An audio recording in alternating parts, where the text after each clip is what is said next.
नमस्कार, मैं हूं आनंद। स्वागत है आपका बुक्स इन वॉइस के भारत की वाणी कार्यक्रम में, जहां स्वर में संस्कृति और शब्दों में शक्ति है, जहां हर कहानी बोलती है, हर कविता गूंजती है, हर विचार रचता है एक नई चेतना, जहां साहित्य सिर्फ सुना नहीं जाता, महसूस किया जाता है, जहां साहित्य मिलता है आत्मा से। ये मंच है उन लफ्जों का है जो दिल से निकलते हैं और दिल तक पहुंचते हैं। यहां आपको मिलेंगी कुछ भूली बिसरी यादें, कुछ ताजा एहसास। ये मंच है साहित्य, संस्कृति और संवेदना का। कहानियां हो या जंगल की गाथाएं, कविताएं हो या आत्मकथाएं, बाल मन की कल्पनाएं हो या जनमन की भावनाएं। कभी मीठा प्रेम तो कभी तीखा धोखा, कभी मां की गोद जैसी ममता तो कभी दिल भाने वाला प्रियसी का प्यार, और कभी जिंदगी के सच से जूझती हिम्मत। इतिहास से वर्तमान का पूरा सच। हर प्रस्तुति यहां होती है खास। जानेंगे उन महान लेखकों की लेखनी को जिन्होंने बदली समाज की दिशा और दशा। तो चलिए खोलते हैं शब्दों की किताब और सुनते हैं आज के साहित्य को सिर्फ और सिर्फ बुक्स इन वॉइस के यूट्यूब चैनल पर। तो आज हम लाए हैं आपके लिए लेखक मुंशी प्रेमचंद द्वारा लिखित कहानी कफन। तो सबसे पहले सुनेंगे कहानी का सारांश और फिर होगा कहानी का विस्तार। तो आइए सुनते हैं लेखक मुंशी प्रेमचंद द्वारा लिखित कहानी कफन का सारांश। कहानी कफन, लेखक मुंशी प्रेमचंद। प्रस्तुत है कहानी का सारांश। मुंशी प्रेमचंद की प्रसिद्ध कहानी कफन सामाजिक और मानवीय संवेदनाओं की गहराई को छूती है। यह कहानी दो दलित पात्रों, घीसू और उसका बेटा माधव की है, जो अत्यंत गरीब, आलसी और निठल्ले हैं। माधव की पत्नी प्रसव पीड़ा में तड़प रही होती है, लेकिन दोनों पिता पुत्र आग तापते रहते हैं और कोई मदद नहीं करते। आखिरकार स्त्री की मृत्यु हो जाती है। इसके बाद कफन के लिए पैसे की व्यवस्था करने के नाम पर दोनों गांव के लोगों से भीख मांगते हैं। लोग उनकी दुखद स्थिति से द्रवित होकर पैसे दे देते हैं, लेकिन घीसू और माधव उस पैसे से कफन खरीदने के बजाय शराब और पूड़ी कचौड़ी खाकर तृप्त हो जाते हैं। वे तर्क देते हैं कि ऐसी देवी के लिए स्वर्ग में कफन की क्या जरूरत। यह वाक्य कहानी की विवेकहीनता, गरीबी और आत्महीनता को एक झटके में उजागर कर देता है। कफन गरीबी की पृष्ठभूमि में नैतिक पतन, सामाजिक अन्याय और व्यवस्था की संवेदनहीनता पर तीखा व्यंग्य करती है। यह कहानी एक कटु यथार्थ है जो आज भी उतनी ही प्रासंगिक है जितनी प्रेमचंद के समय में थी। तो अभी आपने सुनी लेखक मुंशी प्रेमचंद द्वारा लिखित कहानी कफन का सारांश, और अब कहानी विस्तार से। कहानी कफन, लेखक मुंशी प्रेमचंद। झोंपड़े के द्वार पर बाप और बेटा दोनों एक बुझे हुए अलाव के सामने चुपचाप बैठे हुए थे, और अंदर बेटे की जवान बीवी बुधिया प्रसव वेदना में पछाड़ खा रही थी। रह रहकर उसके मुंह से ऐसी दिल हिला देने वाली आवाज निकलती थी कि दोनों कलेजा थाम लेते थे। झाड़ों की रात थी, प्रकृति सन्नाटे में डूबी हुई, सारा गांव अंधकार में लय हो गया था। घीसू ने कहा, मालूम होता है बचेगी नहीं, सारा दिन दौड़ते हो गया, जा देख तो आ। माधव छिड़कर बोला, मरना ही है तो जल्दी मर क्यों नहीं जाती, देख कर क्या करूं, तू बड़ा बेदर्द है बे। साल भर जिसके साथ सुख चैन से रहा, उसी के साथ इतनी बेवफाई, तो मुझसे तो उसका तड़पना और हाथ पांव पटकना नहीं देखा जाता। चमारों का कुनबा था और सारे गांव में बदनाम। घीसू एक दिन काम करता तो 3 दिन आराम करता। माधव इतना कामचोर था कि आध घंटे काम करता तो घंटे भर चिलम पीता, इसलिए उन्हें कहीं मजदूरी नहीं मिलती थी। घर में मुट्ठी भर भी अनाज मौजूद हो तो उनके लिए काम करने की कसम थी।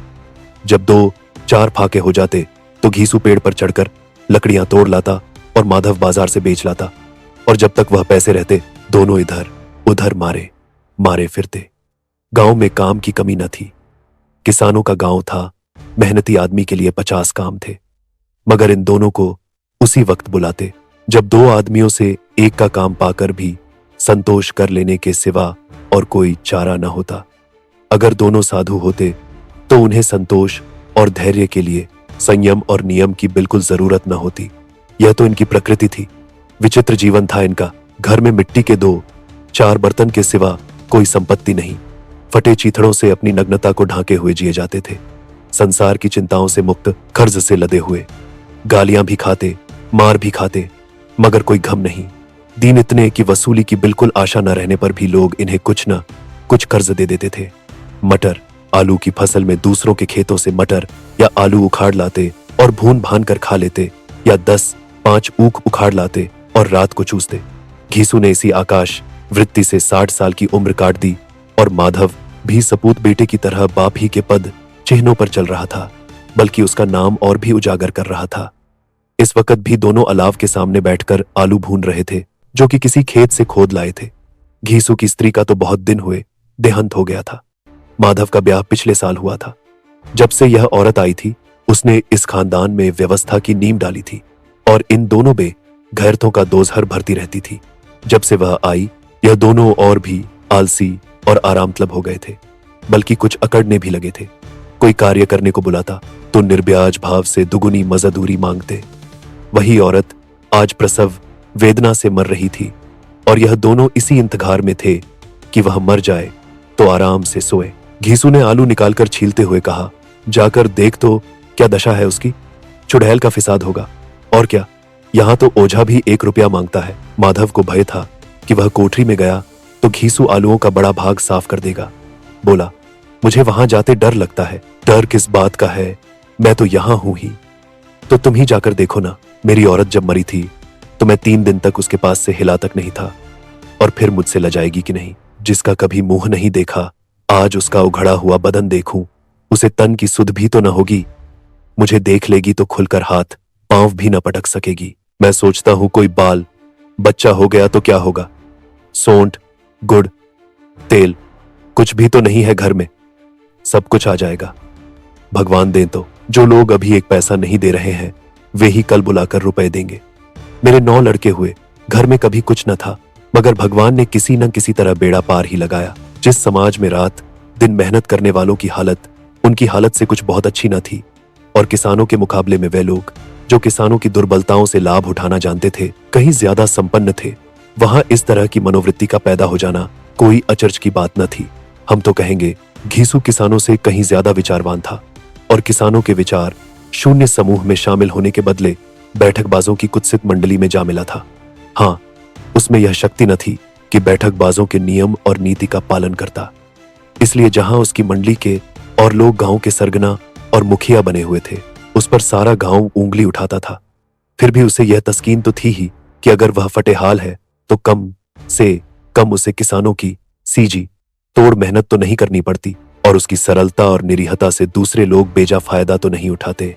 दोनों आलू निकाल कर जलते जलते खाने लगे। कल से कुछ नहीं खाया था। इतना सब्र न था कि ठंडा हो जाने दे। कई बार दोनों की जबानें जल गईं।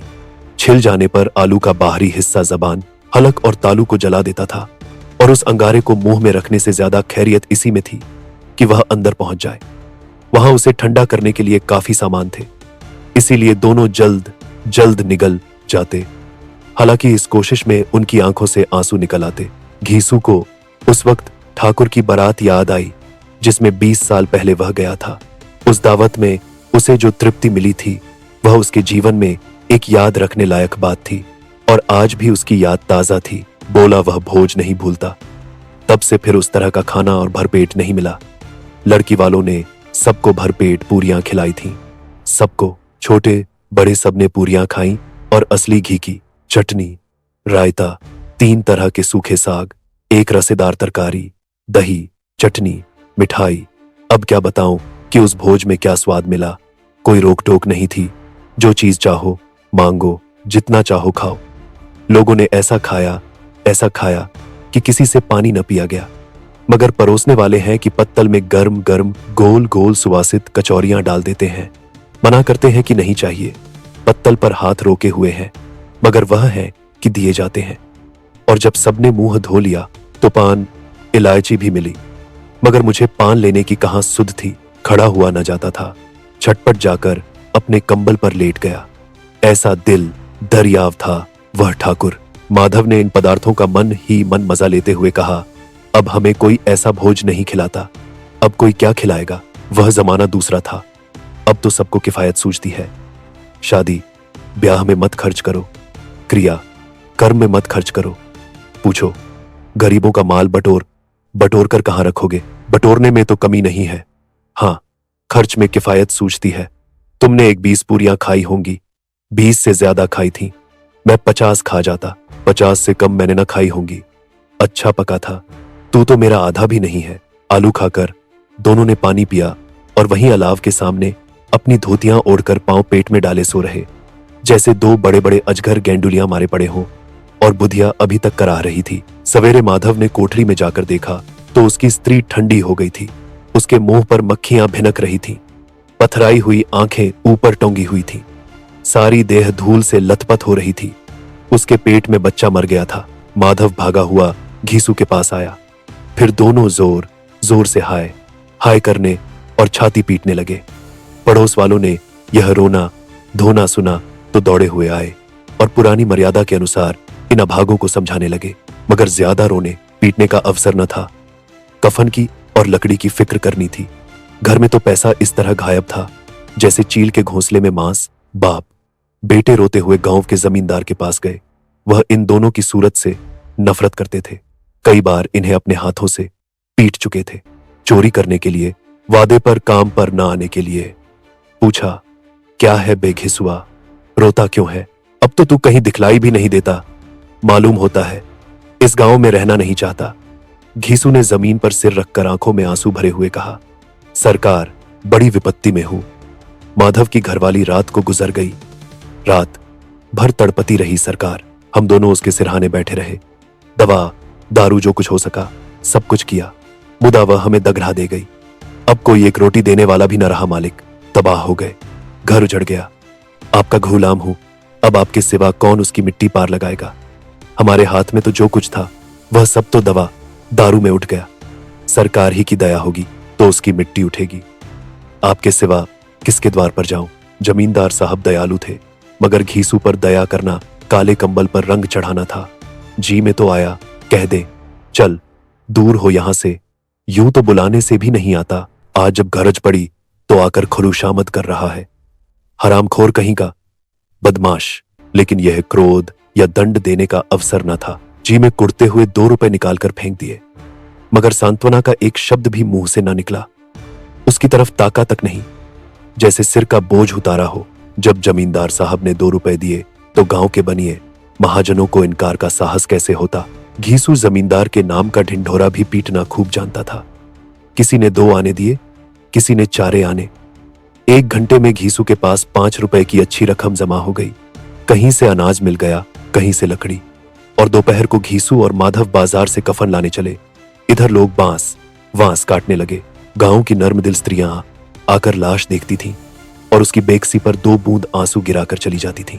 बाजार में पहुंचकर घीसू बोला, लकड़ी तो उसे जलाने भर को मिल गई है। क्यों माधव? माधव बोला, हाँ लकड़ी तो बहुत है, अब कफन चाहिए तो चलो कोई हल्का सा कफन ले ले। हाँ और क्या, लाश उठते उठते रात हो जाएगी।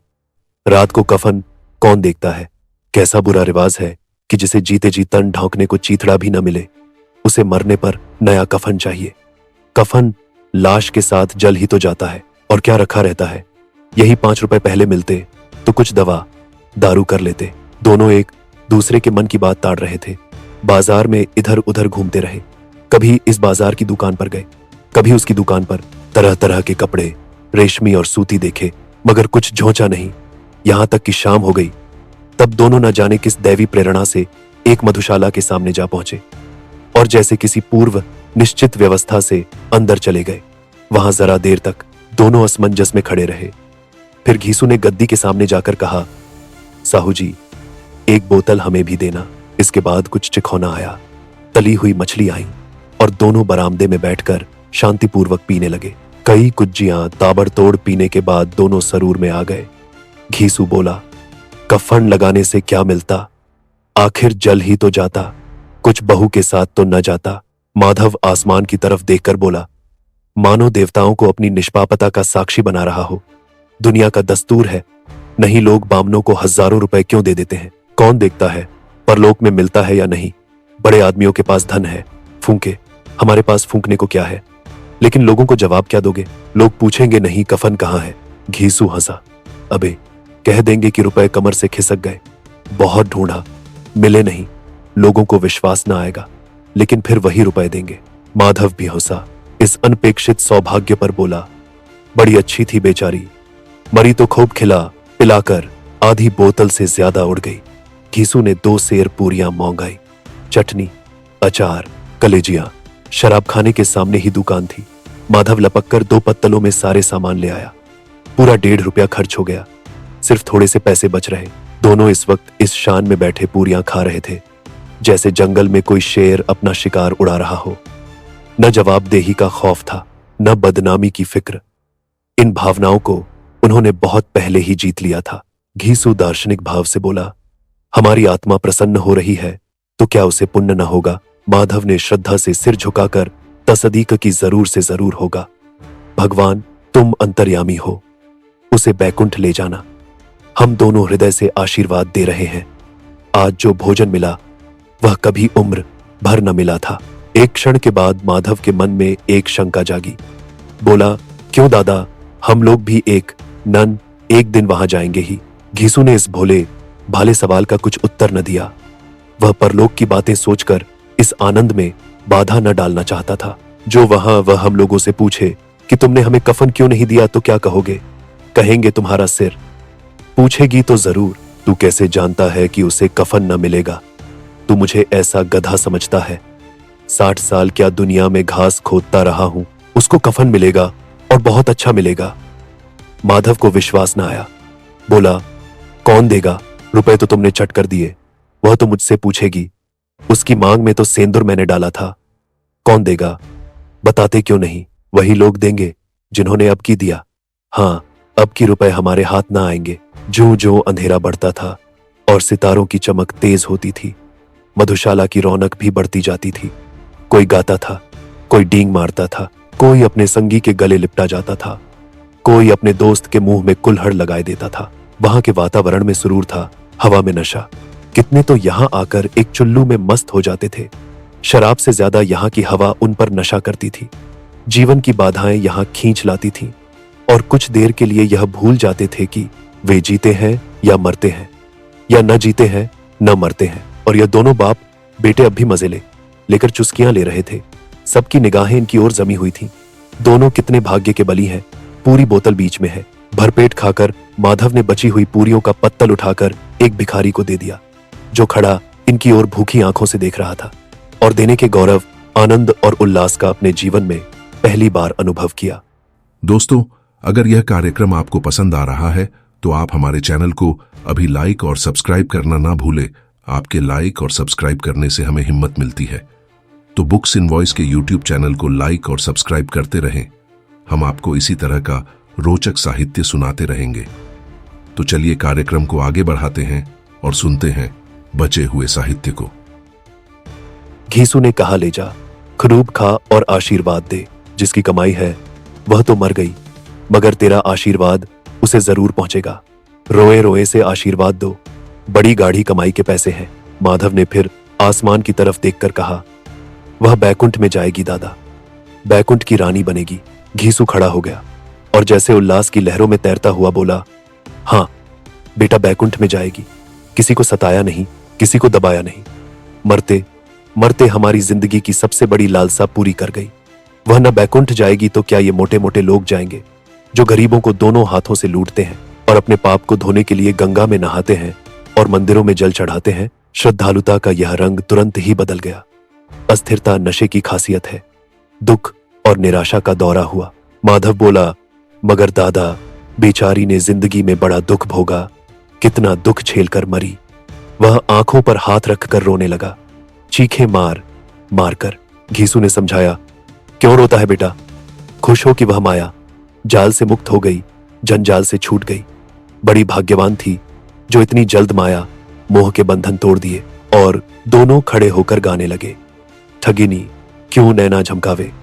ठगिनी, पियक्कड़ों की आंखें इनकी ओर लगी हुई थीं और यह दोनों अपने दिल में मस्त गाए जाते थे। फिर दोनों नाचने लगे, उछले भी, कूदे भी, गिरे भी, मटके भी, भाव भी बनाए, अभिनय भी किए और आखिर नशे में मदमस्त होकर वहीं गिर पड़े। तो कैसा लगा आपको हमारा यह कार्यक्रम? जरूर कमेंट करें। और हाँ, अगर कोई खास कहानी, कविता, जीवन परिचय, उपन्यास आदि आपको सुनना है तो हमें कमेंट करके बताएं। हम सुनाएंगे आपको आपकी पसंद का साहित्य, सिर्फ और सिर्फ बुक्स इन वॉइस के यूट्यूब चैनल पर। भारत की वाणी कार्यक्रम में नमस्कार। आप सभी का बहुत बहुत आभार।